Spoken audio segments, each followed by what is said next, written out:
ہے پلیز مجھے نکالو باہر یہاں سے۔ وہ پھٹے گلے کے ساتھ چلائی۔ وہ نہیں جانتی تھی کہ وہ کہاں ہے، کون لوگ اسے یہاں لائے ہیں، ان کا مقصد کیا ہے۔ وہ کچھ بھی نہیں جانتی تھی۔ وہ بس اتنا جانتی تھی کہ وہ ریش ڈرائیونگ کرتی اپنی ماں کے بتائے گئے پتے پر جا رہی تھی کہ اسے بیچ راستے میں اس کی گاڑی کو ایک گاڑی سے روکا گیا تھا، اور پھر کچھ نقابپوش اس گاڑی سے اتر کر اس کی گاڑی کے پاس آئے تھے اور اسے اترنے کو کہا تھا۔ ان کے ہاتھ میں موجود گن جو دیکھ کر وہ بھی اپنے اکیلے ہونے کا جانتی تھی، گاڑی سے اتر گئی۔ اتری تھی کہ سامنے والے نے اچانک اس کے منہ پر کچھ سپرے کیا تھا اور پھر اسے اپنا سر گھومتا ہوا محسوس ہوا تھا۔ اس کے بعد کیا ہوا وہ نہیں جانتی تھی، لیکن جب اس کی آنکھ کھلی تو اس نے چکراتے سر کے ساتھ آنکھیں کھلی تو اسے ہاتھ اور پاؤں پر درد اور کچھ محسوس ہوا۔ اس نے آنکھیں جھپک جھپک کر کھول دے دیکھا اس کے ہاتھ اور پاؤں کرسی کے ساتھ مضبوطی سے بندھے ہوئے تھے۔ اسے کچھ بھی دکھائی نہیں دے رہا تھا کیونکہ ہر طرف اندھیرا ہی اندھیرا تھا۔ جو بات اس کے ذہن میں کلک ہوئی تھی وہ تھی اس کا کڈنیپ ہونا، لیکن کون ایسا کر سکتا تھا؟ وہ تو اپنی ماں کے پاس جا رہی تھی، اور آخر اس سے کسی کی کیا دشمنی جو اسے کڈنیپ کیا؟ اس طرح سوچ سوچ کر اس کا دماغ چکرا رہا تھا۔ جب کچھ بھی پلے نہ پڑا تو وہ چلانے لگی، بولے مجھے کون ہو تم لوگ، باہر نکالو مجھے یہاں سے۔ وہ پوری قوت سے چلائی لیکن خاموشی کوئی ہے کیا؟ جواب دو۔ وہ پھر چلائی لیکن جواب ندارت۔ کافی دیر وہ چلاتی رہی لیکن یہاں تو جیسے کوئی تھا ہی نہیں۔ جب چلا کر وہ تھک گئی تو وہ ہاتھ پاؤں کو جھٹکنے لگی کہ شاید کھل جائیں، لیکن وہ بھی کافی مضبوطی سے باندھے گئے تھے کہ اسے خود کو درد ہونے لگا، کیونکہ بار بار ہاتھ پاؤں کو گھمانے کی وجہ سے وہ کھردری رسی اس کی اسکن پر رگڑی جا رہی تھی۔ اس کی آنکھوں میں نمی آ گئی۔ یا اللہ، اس نے اللہ کو پکارا۔ کچھ دیر وہ جو ہی خاموشی سے سر جھکائے بیٹھی رہی، پھر چلانے لگی، لیکن پھر سے وہی جامد خاموشی۔ اب تو اسے وحشت ہونے لگی تھی اس خاموشی سے۔ مسلسل چلانے کی وجہ سے اس کا گلا درد کر رہا تھا، اوپر سے گرمی سے وہ پسینہ پسینہ ہوئی تھی۔ کوئی ہے پلیز مجھے نکالو باہر یہاں سے۔ وہ پھٹے گلے کے ساتھ چلائی کہ زور سے چلانے کی وجہ سے اسے کھانسی ہونے لگی۔ وہ سوکھے گلے مسلسل چلانے کی وجہ سے کھانس کا بے حال ہو رہی تھی کہ دروازہ کھلنے کی آواز اور پھر تھوڑی سی دروازہ کھلنے کی روشنی پر اس نے کھانستے ہوئے نم آنکھوں سے اوپر دیکھا تو اسے ایک عورت دکھی۔ روشنی زیادہ نہیں تھی لیکن وہ اندازہ لگا گئی کہ کوئی عورت ہے۔ کچھ حد تک وہ پرسکون بھی ہوئی تھی کہ عورت ہے، کوئی مرد نہیں۔ یہ لو پانی۔ اس عورت نے پانی اس کے منہ کے سامنے کیا۔ کون ہو تم اور مجھے یہاں کیوں لائے ہو؟ اس نے پانی کو نظر انداز کرتے پوچھا، پانی پینا ہے کہ نہیں؟ اس نے کڑک لہجے میں پوچھا۔ پینا ہے۔ گلے میں چبھن اور درد ہو رہا تھا اس لیے اس نے ہاں میں سر ہلایا۔ اس عورت نے پانی آگے کیا۔ میرے ہاتھ کھول دو، میں پی لوں گی۔ جتنا کہا ہے اتنا کرو، زیادہ اماں بننے کی ضرورت نہیں، اس نے ناگواری سے کہا۔ عرش کو اس کے لہجے اور بات پر غصہ تو بہت آیا لیکن ابھی وہ اس کے رحم و کرم پر تھی، اس لیے اس نے اپنے تاثرات صحیح رکھے کیونکہ ابھی تو اس سے بہت کچھ جاننا تھا۔ عرش نے اس کے ہاتھوں سے ہی پانی پیا۔ اب تو مجھے بتا دو کیوں لائے ہو مجھے یہاں، کیا بگاڑا ہے میں نے تم لوگوں کا؟ اسے جاتے دیکھا وہ جلدی سے بولی، اس کے سوالوں کو نظر انداز کرتے وہ جیسے آئی تھی ویسے ہی چلی گئی۔ عرش نے غصے سے پاؤں پٹانا چاہا کہ رسی اس کے پاؤں پر رگڑی گئی جس سے اس کی آنکھوں میں آنسو آ گئے۔ ڈائن چڑیل کمینی نہ ہو تو ایک دفعہ میرے ہاتھ پاؤں کھولنا، پھر بتاؤں گی تجھے۔ وہ اس عورت پر غائبانہ غصہ نکالنے لگی۔ چلانے کا کوئی فائدہ نہیں تھا، اس لیے وہ بھی اپنے گلے کو درد دینے کے بجائے چپ چاپ اس اندھیرے میں جو کہ دروازہ بند ہونے کی وجہ سے ہو گیا تھا میں آنکھیں بند کر گئی۔ وہی اور کچھ دیر بعد دوبارہ کمرے میں آئی تھی۔ اتنی دیر اندھیرے میں رہنے کی وجہ سے اس کی آنکھیں ذرا سی روشنی سے چندیا گئی تھی۔ اس روشنی کی چبھن سے بچنے کے لیے اس نے آنکھیں بند کر لی تھی۔ منہ کھولو، وہی عورت سخت لہجے میں بولی۔ عرش نے آنکھیں کھولی۔ مجھے لائے کیوں ہو یہاں؟ وہ بھی اس کے حکم کو نظر انداز کرتی بولی۔ منہ کھول لڑکی، نہیں تو ساری رات بھوکی بیٹھی رہنا۔ اتنا وقت نہیں میرے پاس کہ تیرے نخرے برداشت کروں، تو میں نے کہا ہے میرے نخرے برداشت کرو، بلکہ کام کرو، کھولو مجھے پھر بتاتی ہوں میں تجھے۔ وہ بھی چیخ کر بولی تھی۔ تو وہی عرش نے جس نے کبھی کسی کی دھمکی و حکم کو سنا ہی نہیں تھا، کبھی آواز آہستہ رکھ نہیں تو ایک کان کے نیچے دوں گی اور ساری آواز گلے میں دب جائے گی۔ اور بڑی زبان چلتی ہے نا تیری، تو رہ اب ساری رات بھوکی۔ ہمیں ویسے بھی آرڈر ہوا ہے کہ تجھے صرف ایک گلاس پانی اور آدھی روٹی دینی ہے 24 گھنٹوں میں۔ وٹ، وہ چلائی، پاگل ہو تم؟ 24 گھنٹے میں کوئی ایک گلاس اور آدھی روٹی پر کیسے گزارا کر سکتا ہے؟ وہ چکراتے سر کے ساتھ چلائی، آواز آہستہ، اور یہ جاہلوں کی طرح چلانا مت، نہیں تو جو یہ منہ سلامت ہے اس پر بھی ٹیپ لگا دوں گی۔ وہ گھرائی اور کھانا لے کر چلتی بنی۔ اس کی چلانے اس تک ہی گھوم کر آتا رہا۔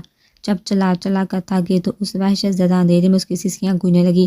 آج اسے اس قید میں بند ہوئے 5 دن ہونے کو تھے، لیکن اسے ایسا لگ رہا جیسے وہ صدیوں سے یہاں اس کمرے میں قید ہو۔ کتنے دنوں سے اس نے روشنی نہیں دیکھی تھی، اگر دیکھا تھا تو صرف اندھیرا۔ اب تو اسے لگنے لگا تھا کہ یہ اندھیرا اس کا مقدر بن گیا ہے۔ اس کے چہرے چلانے کا بھی ان پر کوئی اثر نہیں ہوتا تھا۔ وہ روزانہ ایک دفعہ اس کے کمرے میں آتی اور ایک گلاس پانی اور آدھی روٹی کھلا کر اسے اندھیرے میں دھکیلتی چلی جاتی۔ پیچھے اس کی سیسیاں اس کا رونا ہوتا تھا۔ وہ عرش جو نڈر ہوتی تھی اب بہت زیادہ رہنے لگی تھی۔ ستم یہ کہ پیاس لگنے پر پانی اور بھوک لگنے پر کھانا میسر نہیں تھا۔ وہ سمجھ نہیں پائی تھی آخر کون تھا وہ ظالم جو اس کے ساتھ اس قدر بے رحم سلوک کر رہا تھا۔ اس نے تو اپنی 19 سالہ زندگی میں ایسا کچھ نہیں کیا تھا جس کی بنا پر اسے یہ تکلیف دی جاتی۔ وہی عورت جو اول دن سے اس کے کمرے میں آتی تھی، وہی آج بھی آدھی روٹی اور ایک گلاس پانی کالی کرائی تھی۔ اس کا دل تو بہت چاہا تھا کہ وہ اسے کہہ دے کہ یہ بھی نہ دینے آیا کرے، لیکن وہ نہیں کہہ سکتی تھی۔ پہلے دن جب وہ عورت کھانا لے کر گئی تھی تو ساری رات اس نے درد کرتے پیٹ کے ساتھ گزاری تھی، کیونکہ وہ 24 گھنٹوں سے خالی پیٹ تھی۔ وہ بنتا تو اس آدھی روٹی اور ایک گلاس پانی سے بھی کچھ نہ تھا، لیکن کچھ نہ ہونے سے بہت اچھا تھا۔ اور جو کھانے میں نہری کرتی تھی اب چپ چاپ کھا لیا کرتی تھی۔ اس عورت نے اسے کھانا کھلایا تو اس نے چپ چاپ کھا لیا۔ عورت جانے لگی تو عرش نکاح سے بولی، چلانے کی نہ ہمت تھی اور نہ ان پر اثر تھا۔ خدا کا واسطہ ہے بتا دو مجھے کس لیے مجھے لائے ہو جہاں، کس نے مجھے کڈنیپ کیا ہے، خدا کا واسطہ ہے مجھے بتا دو۔ وہ التجا کرنے لگی، میڈم آ رہی ہیں، کل تمہیں سب پتہ چل جائے گا، تمہارے سب سوالات کے جواب تمہیں مل جائیں گے۔ کل وہ بتا کر رکی نہیں تھی، چلی گئی تھی۔ عرش کو نئی سوچ میں ڈال کر ایک بار پھر اندھیرا سارے کمرے میں پھیل گیا تھا۔ میڈم، وہ بڑبڑائی۔ عارف کی آواز کے کانوں میں گونجی تو وہ عورت کہلانے کے لائق نہیں ہے۔ کجا کہ ماں جیسا خطاب اس عورت کو دینا، اور وہ تم لوگوں کی ماں نہیں۔ اگر ماں ہوتی تو وہ سب نہ کرتی، وہ صرف اپنا مفاد چاہتی ہے، بس اس سے محبت کرتی ہے وہ عورت۔ نو نو نو، وہ سر نفی میں سر ہلانے لگی۔ جو سوچ اس کے ذہن میں آ رہی تھی ایسا وہ سوچنا بھی نہیں چاہتی تھی۔ وہ سوچوں میں الجھی نہ جانے کب سو گئی تھی۔ اسے نہیں پتا تھا کہ دن کے کیا دن ہے یا رات، لیکن وہ جب سے اٹھی تھی اسے بے صبری سے اس میڈم کا انتظار تھا، کیونکہ وہی ایک تھی جو اس کے سارے سوالات کے جواب اسے دے سکتی تھی۔ لیکن اس کا انتظار ہی رہا۔ وہ عورت اسے دوبارہ کھانا دینے آ چکی تھی۔ مطلب 24 گھنٹے ہو چکے تھے، لیکن وہ میڈم ابھی تک نہیں آئی تھی۔ کب آئے گی تمہاری میڈم؟ تم نے کہا تھا کہ وہ کل آئے گی۔ اس نے نکاح سے پوچھا۔ بولنا مشکل ہو رہا تھا اس کے لیے، جہاں اتنا صبر کیا ہے وہاں تھوڑا اور کر لے۔ وہ عورت بولتی چلے گئی۔ وہ اس سے کہنا چاہتی تھی کتنے دنوں سے انتظار ہی تو کر رہی ہوں، لیکن وہی بے بسی کہ وہ کچھ کہہ نہیں سکی۔ اندھیرے کو دیکھ دیکھا وہ کیا کرتی، اس لیے دوبارہ سر جھکا کر آنکھیں بند کر گئی۔ آخر پر اس نے جبک آنکھیں کھولی کہ اسے ایک ہولہ نظر آیا۔ اسے لگا کہ وہی عورت ہوگی، اس لیے وہ سر جھکا گئی دوبارہ۔ اب کیوں سر جھکا لیا؟ جواب نہیں چاہیے کیا؟ ایک پتلی آواز اس کے کانوں سے ٹکرائی تو اس نے جھٹکے سے سر اٹھایا۔ اس کی آنکھوں میں امید تھی کہ چل اب اسے وجہ اور رہائی تو ملے گی۔ کون ہو تم اور مجھے کیوں کڈنیپ کیا ہے؟ وہ مدعے بڑھائے، ان سب سوالات کا جواب تمہیں ضرور ملے گا، لیکن مجھ سے نہیں، کسی اور سے۔ وہ لڑکی اس کے قریب آئی۔ کس سے؟ اس نے الجھن سے پوچھا۔ ایک لڑکی نے پیچھے کی طرف اشارہ کیا۔ عرش نے اس کے اشارے پر پیچھے یہ دیکھا تو ایک اور حولہ اسے دکھائی دیا، جو کہ کسی لڑکی یا عورت کا نہیں بلکہ کسی مرد کا تھا۔ اس نے چہرے پر نقاب کیا ہوا تھا۔ عرش اسے پہچان نہ سکی۔ عرش الجھن سے اور کچھ خوف سے اس مرد کو دیکھ رہی تھی جو چلتا چلتا ان کے قریب آ رہا تھا۔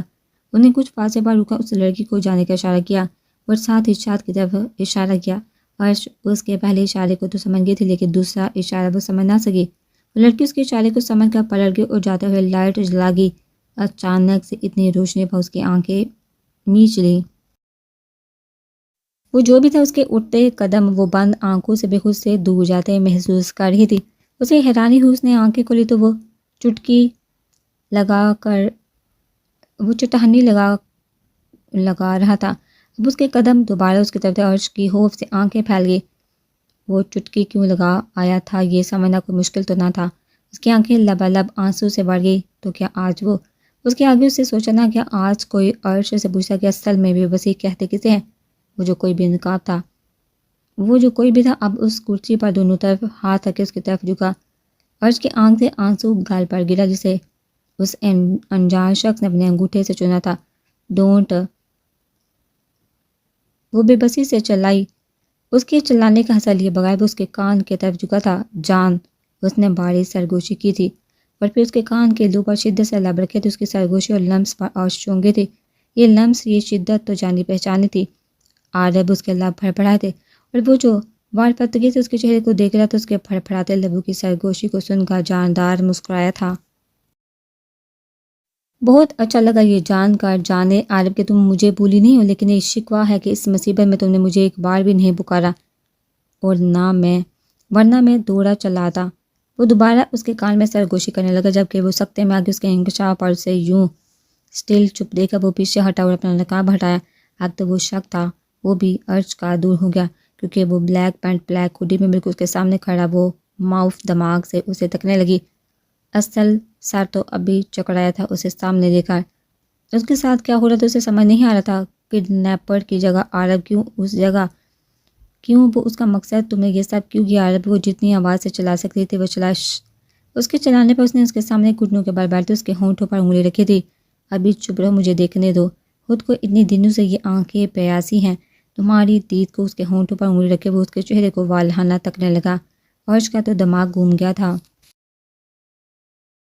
ہاں وہ اتنے دنوں سے اندھیروں کی باسی بنی ہوئی تھی اور اس سب کے پیچھے کون ہوگا یہ سوچ سوچ کر اس کا دماغ آدھا ہو گیا تھا. اور وہ آدمی عورت نکلا بھی تو اس کا شوہر اسے بچائے کھولنے کے، وہ اسے چپ کروا کر اس سے کیا فضول بکواس کر رہا تھا.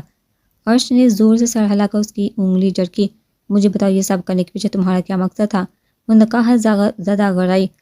تمہیں کیا لگا تھا کہ تم مجھ سے بھاگ سکو گی؟ نو نیور، وہ سرد آواز میں بولا. تمہاری ہمت کیسے ہوئی مجھے چھوڑ کر جانے کی؟ ہاں، اس کے بالوں کو پکڑے وہ اس کے منہ پر گڑایا. بتاؤ، مجھے منع کیا تھا نا کہ ایسا کچھ بھی مت کرنا، سمجھایا تھا نا؟ پھر کیوں میری بات سمجھ نہیں آئی تھی؟ اس کے بالوں کو جھٹکا دیتے وہ اس کے منہ پر پھنکارا. اس کی آنکھوں میں آنسو آ گئے. اس کے ساتھ پکڑ پر وہ ہاتھ پاؤں چلانا چاہتے تھے لیکن بے بس. ہاتھ پاؤں ایک جگہ رہنے سے جیسے سن ہو گئے تھے کہ اب حرکت بھی نہیں ہو رہی تھی. وہ اس پر چیخنا چلانا غصہ کرنا چاہتی تھی لیکن اس میں ہمت نہیں تھی. اوپر سے اس کی وحشیانہ گرفت اپنے بالوں پر. وہ تو پہلے ہی نڈھال تھی کہ مزید نڈھال ہونے لگی. اس کے آنسو دیکھا وہ کچھ نرم ہوا. لیکن یہ دوری بھی میرے لیے اچھی ثابت ہوئی. وہ مسکرایا. البتہ بالوں میں اس نے پکڑ نرم ضرور کی تھی لیکن چھوڑے نہ تھے کیونکہ اس دوری نے مجھے پر یہ آشکار کر دیا کہ میں تم سے محبت نہیں عشق کرنے لگا ہوں. جنون بن گئی ہو تم میرا. وہ جنون سے کہتا مسکرا دیا. تم نے یہ سب کیوں کیا عرب؟ اس نے نرم بڑھتے دیکھا. اس نے دوبارہ پوچھا. تم نے مجبور کیا. اس نے غصے سے کہا. میں نے؟ اس نے حیرانگی سے پوچھا. ہاں تم نے. تم مجھے چھوڑ کر آنے لگی تھی نا ہمیشہ ہمیشہ کے لیے، تو مجھے تمہیں کڈنیپ کرنا پڑا. اس نے غصے سے اس کے جبڑے کو پکڑ کر کہا. اسے لگا جیسے وہ پھر اس اذیت میں ہو جو اذیت اس نے اس سے ہمیشہ کے لیے دور جانے کا سن کر محسوس کی تھی. جانتی ہو میں نے تمہیں اس بند اندھیرے کمرے میں کیوں رکھا اور کیوں تمہیں صرف آدھی روٹی اور گلاس دینے کا حکم دیا تھا؟ وہ عجیب انداز سے پوچھنے لگا. کیوں؟ اس نے خوف سے پوچھا. اسے اس کے عجیب انداز سے خوف آ رہا تھا تو ایک دم بپھر جاتا جیسے ابھی اسے چیر دے گا اور دوسرے پل وہ نرم پڑ جاتا کیونکہ جب تم مجھے چھوڑ کر آئی تھی تو میں بھی اندھیرے میں گر گیا تھا کیونکہ میری روشنی تو تم تھی. آندھی اس اندھیرے سے مجھے اس قدر خوف اور وحشت ہوئی تھی کہ میرا دم گھٹنا شروع ہو جاتا تھا. اس سے میں چاہتا تھا کہ جس طرح مجھے اس اندھیرے سے خوف آتا ہے تمہارے بغیر تمہیں بھی خوف محسوس ہو. تمہیں پتہ چلے کسی کو اندھیرے میں گرا کر کیسا محسوس ہوتا ہے جب خود وہ اندھیرا آپ کی زندگی میں آ جائے. اس ہفتے میں ایک دن بھی ایسا نہیں تھا جب میں نے صحیح سے کھایا ہو. بھوک لگتی تھی لیکن نوالہ حلق سے نہیں گزرتا تھا. تمہاری بے وفائی کو یاد کر کے پیاس لگتی تھی لیکن میں پانی پینے کے بجائے سگریٹ سے دل اور گلا جلا لیتا. بس اسی تکلیف کا تمہیں احساس دلانا تھا. اور اتنے دن تم سے دور رہ کر میں نے خود کو سزا دی کہ کاش میں تمہیں سچ بتا دیتا. کاش میں اس دن آفس نہ جاتا تو تم مجھ سے دور نہ جاتی. وہ عجیب انداز میں ہنستا بتانے لگا. اس کا تو دماغ سنسنا اٹھا اس کی لاجک سمجھ کر. آئی لو یو عرش، میں ایک لمحہ بھی تمہارے بغیر نہیں گزار سکتا. I love you, I need you in my life, please مجھے کبھی چھوڑ کر مت جانا. اس کے چہرے کو ہاتھوں میں بڑے بے بسی سے اپنی محبت کا اعتراف کرنے لگا. Just shut up, I just shut up. اس کے اعتراف اور لاجک پر دانت پیس کر بولی. اس قدر گھٹیا شخص نکلو گے میں کبھی سوچ بھی نہیں سکتی تھی. تو ہے تم پر. اس نے اس کے منہ پر تھوکا. عارب کے کان سائیں سائیں کرنے لگے جبکہ چہرہ غصے سے سرخ. اس کے چہرے پر اس کے ہاتھوں کی گرفت اس قدر سخت ہو کہ عرش بلبلا اٹھی. گھٹیا میں ہوں تو ٹھیک ہے، میں گھٹیا صحیح، لیکن تمہیں میرے ساتھ ہی رہنا ہے. ہمیشہ مجھ سے الگ ہونے کا تو سوچنا بھی بات، کیونکہ عالم مرزا محبت عشق کو پیچھے چھوڑ کر تمہیں اپنا جنون بنا چکا ہے، اور اس جنون میں وہ کچھ بھی کر سکتا ہے، کچھ بھی۔ وہ اپنے ایک ایک لفظ پر زور دیتے اسے بتا رہا تھا، تمہاری جنون کی تو مائی فوٹ ایک دفعہ کھولو پھر بتاتی ہوں تمہیں گھٹیا چیٹر۔ وہ گڑائی جب اس نے اس کا ہی تھوک اس کے گال سے اپنا گال لگا کر صاف کیا، ایز یو وش۔ اس نے مسکرا کر اس کے ہاتھ پاؤں کھولے، عرش نے اپنے ہاتھوں کی نازک جلد پر رسی کے سر نشان دیکھے تو غصہ مزید آؤٹ ہوا۔ آدم نے اسے آزاد کیا رسیوں سے تو وہ جھٹکے سے کھڑی ہوئی، چٹاخ پورے زور سے اس نے اپنے نازک ہاتھوں کا نشان اس کے چہرے پر چھوڑا تھا۔ یہ تھپڑ مجھے گڈنیپ کرنے کے لیے چٹاخ ایک تھپڑ، اور اس نے اس کے گال پر مارا تھا۔